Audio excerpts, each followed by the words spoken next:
Hello, Eurovision lovers. I am here chatting with the amazing Sahlene from Sweden. How are you doing today? I'm very well, thank you. I mean, it's been a challenging year, especially last year for most of us, I think, and it's been tough on many levels. But now I feel that the world is opening up, and I feel that, like myself personally, is opening up again too. So I feel great, actually. Thank you for asking. How are you? Jag är jättebra. Is that right? I am very good. Yeah, Tack. good. I'm happy to hear that. I'm happy to hear that. It's been a funny old year, hasn't it? Yeah, very, very challenging. I mean, I have been working as an artist slash musician slash singer slash actress for over 20 years, and I have never experienced a year like this working wise, because but of course when it comes to the job situation, of course that is nothing compared to people, you know, losing their lives or being in bad health, of course, but it's been challenging on all levels, I think. But I'm very happy now to see that the world is opening up, and also the chances for getting work for myself and people like myself is getting better. So I'm feeling great. Anna, most people will recognize you from performing for Estonia in the 2002 contest with, well, my favorite Estonian song, Runaway. But also you've been part of Melodifestivalen. And am I right in thinking, I could be wrong, were you also a backing singer for Charlotte Nielsen? Yes. I thought that, yeah. It's not only Charlotte Nielsen. I've actually been singing background vocals in the Eurovision on 4 different occasions for 4 different nations, plus then Estonia, where I was the lead singer. Yeah, I was doing background vocals for Michael Rice for the UK delegation 2019. Yeah. It didn't go so well. It's bigger than us. Do you know the song? It's bigger than you and me. It's bigger than us. So I was a part of the UK delegation. I was very proud of that. We had a great week in Tel Aviv. And the song didn't do very well. I think that Michael is a lovely young artist. So he's great. And he got very nervous. Of course, I mean, who wouldn't? He was 21 years old at the occasion, and he is a great singer. And I would have wished the song better fate, and also Michael and the UK, but unfortunately it didn't. But still, I think it's a nice song, and I think that he did well. So yeah, I was part of the UK team 2019. 2016, I was behind Dummy In for Australia. No way. Yes. Wow. Yes, I did. Wow. And then, of course, Runaway as Sahlene, which is my last name. So I'm Anna Sahlene. So Sahlene is my last name. Yeah. In 2002. And I did the background vocals for Malta, Claudette Pache. Claudette Pache in 2000. Desire. Yeah, that's right. And then, of course, for Charlotte, then Nielsen, now Pirelli. With Take Me to Heaven in Jerusalem, 99. Yeah. So I think I might be the only person who's been on stage for 5 different nations. I haven't heard about it, so it might be some kind of record. My Eurovision journey started in 99 with Charlotte Nielsen with Take Me to Your Heaven. We won in Jerusalem.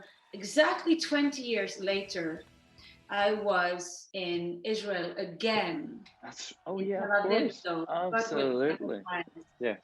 So it's been a 20-year journey. Actually, even more than 20 years now, because I'm planning to come back. At least I'm hoping. So, would you come back? I'd love to. as What a type of solo. song? You know what? I know that. Powerhouse. I can see us doing Powerhouse. You know what? I love mid-tempo songs. I know that's not a good thing when it comes to Eurovision or hits in particular. I mean, I love myself a good mid-tempo song. So not like a big ballad like Rise Like a Phoenix, which I love, I adore, but I don't see myself doing that. And also a song like Runaway, I still love it, but I'm just a sucker for mid-tempo songs. Yeah. Maybe like something like Arcade. Dun, da, da, Okay. da, Yeah. da, Yeah. da. That's a mid-tempo song, you know. It's like a concert with Anna. I'm loving it. It's the wine. It's awesome. I would love to come back, honestly. Oh, And, you should. On the other hand, I've been in the Eurovision 5 times for 5 different nations. So. I'm just gonna chat a little bit, if it's okay, about Estonia and Runaway, if you don't mind, because I do love that song. I do know that there was a bit of negativity towards you. Let's be fair. Representing Estonia when it was in Tallinn, but you kicked ass, as you said you would, at the Eurovision. But when you walked down that catwalk, that's beginning.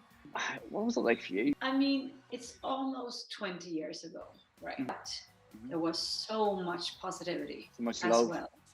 Oh, there was so much love, which you probably heard when I was in Saku Suurhall in 2002 in Tallinn. When I walked out at that catwalk, people were screaming so loud that I couldn't hear a single note of the song. I couldn't hear anything, but it was like I was so high on adrenaline.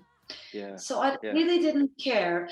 And as you can see, I wasn't a very polished artist. I wasn't going out there and I was like, all the moves, boom, boom. But I was giving from my heart. Yeah. I was totally in the moment. And I was much more focused on the audience around me than on the cameras. And nowadays it's a different thing. And we were a very small delegation, and I had to convince the Estonian people to like me because I'm from Sweden, right? And I so understand the reaction from the Estonian people that they first was very skeptical about me. I mean, why wouldn't they? Okay. I don't know if you know this, Patrick, but I actually got asked to sing Runaway the day before the national pre-selection. Oh, I didn't know that. No. Wow. Okay. It was do you remember Ines? Yeah. I'm 17. Lifetime. He was singing on the original demo, on the original recording. Right. Okay. Runaway. Wow. Okay. Yes, I'm giving you all the juice now. This is great. This is great. So was she meant to be singing? Was she meant to perform? Yes, Runaway? she was meant to be singing it, and somehow she pulled out of it, and she did it very late. And I think the case was that she never really accepted the offer. She was like, I might do it. She was singing at the demo, and she said, I might do it or I might not. Okay. And it ended up in the competition. And I think that the producers and the songwriters really wanted her to be a part of it, but she never really accepted the offer. And I think that she felt that this is what I've heard. I can't swear that this is the truth. This is what I remember. So sorry, Ines, if I'm telling something wrong here. But from what I understood, she had a bit of stage fright. And she also thought that people had been pretty judgmental, and the stakes were very high after she had been doing once in a lifetime Eurovision. Although she did a great job and ended up in a very good place. I think she ended up in the 4th or 5th place. So she did a great job. It was the best for Estonia ever. anyway, I think that she felt that it was a lot of pressure, and somehow she didn't want to do it. It wasn't even in my mind that I would win, but of course I did, because it hadn't been a good story if I didn't win, you know. So I won, and on the way back into the stage, I was like, oh my God, I'm going to compete for Estonia in Eurovision Song Contest. Yeah. This is a country I've never been to before. Do I even want this? But then I felt it doesn't matter if I want it. I'm going to do it, and I'm going to do it well. And then, of course, it was a few months from the national pre-selection to the actual Eurovision. And mind you, Eurovision was actually held in Tallinn, in Estonia that year. So it was the hosting country. Exactly. Which means that the honor was even bigger and the responsibility was even bigger. And the Estonian people got pretty upset first when they heard it was a Swede coming in, like boom. How Swedes are taking over everything. It was so weird. And Estonia had just been an independent country since '89. So this was their first big national thing where they could actually broadcast Estonia for real. So I could really understand that there was a hesitation like about me, but I was very convinced that if I'm going to do this, I need to do it with a great deal of humility. I needed to understand that the people really wanted to showcase Estonia and not Sweden. So I took every opportunity to say, like in national and international media, that I'm here to represent Estonia. I'm going to learn as much as I can about the country, and I'm trying to be as good a representative as anybody else. Sure. And so I think actually the tables turned, and they started to really accept me, and in some cases even love me, which I will be forever grateful for. When I go back and watch it, which I haven't done a lot, just a couple of times, but then I can see that it didn't really matter that my vocal performance wasn't the best, because I gave so much of myself and the energy and the joy. Yeah. And that is a feeling that I will forever hold on to in my memory, because it was really, it was a shared emotion. It wasn't just me giving. It was something that I did together with the whole arena. And I didn't hear a thing. I didn't hear anything. I was out there on the catwalk, and I'm like, because people were screaming. And honestly, I think, I'm not sure, but that year, I think Runaway might have been as big as the winner song, which was... It was a good song. I loved it. I still do.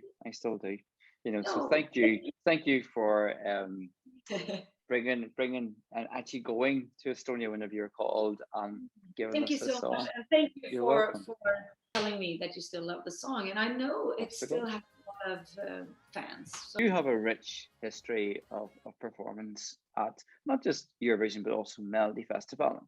So for you, what are the standout moments of that rich history, Anna? Oh, Runaway is, as I told you, like the whole story is so unique. So that song just found me. I've had fun times in Melodifestivalen too. I've been 3 times in Melodifestivalen. But it hasn't been as easy in Melodifestivalen. Even though I have really liked my songs, what happened was that after I was in the Eurovision, there was so many people around me, because after then, of course, I got so much public attention, and also attention from the industry. So when I was in Melodifestivalen, there was a lot of people who wanted to change me and try to tell me what direction you should do this, you should do that, you should wear this, you should wear that. And that doesn't really apply very well to me. Of course, I mean, I was very young, so of course, good advice is always good. It's not at all that I'm saying that I wouldn't want to listen to advice, because that's always good. But what happened was that, in a way, I negotiated away my gut feeling a little bit, because I listened to different people about my performance, about my clothing. I did have opinions about, you know, because I think that I am best when I'm comfortable. And I think that's the case with all performers. That probably, it's different now because things have changed like 20 years since I've started, but there was a certain expectation of me to look and behave like a doll. I love the songs that I've done, so it's not that. I just felt like maybe I couldn't give of myself the way that I wanted to. Other points that were standing out was when I did a song. It was a duet with a fabulous Maria Hauke Storeng from Norway. From Norway. We did a song called "Killing Me Tenderly." It didn't do so well in Melodifestivalen, but it had a lot of, you know, the song still has a pretty big fan base. People remember the song, and I loved singing with her. She's a great singer, but it was very nice to share the spotlight, you know, to share the load in a way. I thought it was very nice. The media wanted to spark some kind of conflict between us, which wasn't there. We really liked each other. We really liked each other. And they were, you know, the big papers, they came up to us and said, "Oh, so Anna, I see that Maria has got a very big, her décolletage is very big. What do you say about that? What is that a problem for you?" I'm like, "Oh my God, we're grown women here. We both choose our own outfits. We feel great, you know." It was very strange. They wanted to spark something that wasn't there, but I mean, I adore her. I still do to this day. I mean, I think she's great. So that was, apart from the whole media angles, I loved performing with her. So yeah, so that was fun. So what is next for Anna? Honestly, I would love to come back to the Eurovision.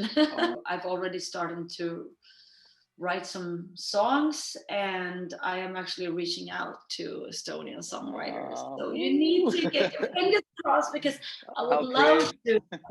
Yeah, right.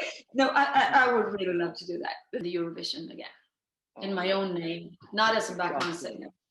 And for me, Melodifestivalen has been a bit of a challenge, and I think that I'm not at all saying that it's easier in Estonia, because the competition is really hard there too. But I think that I would probably be a bit more appreciated. I'm not sure, that's just my feeling. It's something beautiful with a 20 years anniversary. So I would love to go back if they want me. Bring her back. Bring her back. Bring her back. I just want to say, from the bottom of my heart, as a huge fan of you, thank you so much for agreeing to chat to me. It's been just awesome. So thank you so much for chatting. You. Yeah, thank you so much. Can I add two things? I am coming to Germany in November. It's outside of Cologne, and I think it's November 25th, around that time. So if you're in Germany, please watch out. I'm around Cologne. And also, if you are going to be in Sweden, I will have a live Eurovision show, like with live musicians, starting late October, and it's going to be in Stockholm. So if you follow me on Instagram or Facebook, I will give you more updates on that. And I will do it. This is going to be so much fun, Patrick. I'm going to do a live show with great musicians. with Eurovision winners and my own personal favorites. And then I will talk about my own experiences around Eurovision. I will sing in Swedish, Serbian, French, Norwegian, and Portuguese, I think. And when is that in Stockholm? I think that the premiere will be the 23rd of October. But for more information, please follow me, because I will give out all of my all of the info. And on Facebook, I'm Anna Sahlene, and on Instagram, I'm just Sahlene, and that is Sahlene. And I think that show will be so much fun. You should come here. I would love to go. I'd love to go to Stockholm for that. You know, it's interesting because I was speaking about a month ago to Jan Johansson. You know, had a chat like this as well, and he's a great guy. So it'd be great, you know, to get to Stockholm to maybe meet him for a cuppa, and then to see you in concert. That would just be awesome. Yeah, and I'm hoping, I haven't asked Jan yet, but I will ask him to be actually a guest on one of my shows. So tell Jan, him Fredrik says hello. Anna. Thank you so much. It was so much fun. Thank you so much. This has been awesome. So thank you so much. And that's it. And I'll see you around and chat to you soon. Yeah. Okay. Take care. Okay. Hopefully I'll see you in Eurovision next year. We'll see you. Okay. Bye.